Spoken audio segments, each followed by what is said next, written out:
I'd like to speak about one of the most gratifying experiences in my life as a queer activist. A few years back, Prime Minister Justin Trudeau issued an apology. Now imagine, if you will, being told that the very country you would willingly lay down your life to defend doesn't want you, doesn't accept you, sees you as defective, sees you as a threat to our national security.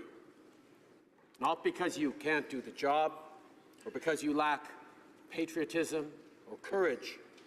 No, but because of who you are as a person and because of who your sexual partners are. Now imagine, Mr. Speaker, being subjected to laws, policies, and hiring practices that label you as different, as less than. Imagine having to fight for the basic rights that your peers enjoy over and over again. And imagine being criminalized for who you are. This is the truth for many of the Canadians present in the gallery today, many more listening across the country. My husband and I went to that ceremony. We sat in the gallery, and it was deeply, deeply moving. Over our history, laws, policies enacted by the government led to the legitimization of much more than inequality. They legitimized hatred and violence and brought shame to those targeted. While we may view modern Canada as a forward-thinking, progressive nation, we can't forget our past. The state orchestrated a culture of stigma and fear around LGBTQ2 communities, and in doing so, destroyed people's lives. Mr. Speaker, the number one job of any government is to keep its citizens safe. And on this, we have failed LGBTQ2 communities and individuals time and time again. It is with shame and sorrow and deep regret for the things we have done that I stand here today and say, we were wrong, we apologize, I am sorry, we are sorry. Mr. Speaker, it is my hope that we will look back on today as a turning point, but there is still much more work to do ahead of us. Discrimination against LGBTQ2 communities is not a moment in time, but an ongoing, centuries-old campaign.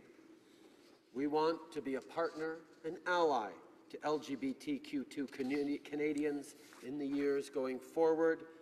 There are still real struggles facing these communities, including for those who are intersex, queer, people of color, and others who suffer from intersectional discrimination. Transgender Canadians are subjected to discrimination, violence, and aggression at alarming rates. In fact, trans people didn't even have explicit protection under federal human rights legislation until this year. To the kids who are listening at home and who fear rejection because of their sexual orientation or their gender identity and expression, and to those who are nervous and scared but also excited about what their future might hold, we are all worthy of love and deserving of respect. And whether you discover your truth at 6, at 16, or at 60, who you are is valid.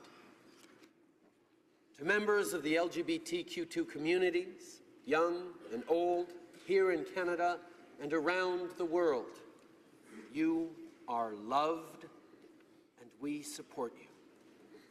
It is because of your courage that we are here today together, reminding ourselves and each other that we can and must do better.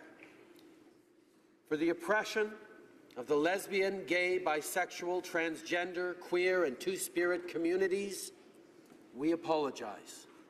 On behalf of the government, Parliament, and the people of Canada, we were wrong, we are sorry, and we will never let this happen again.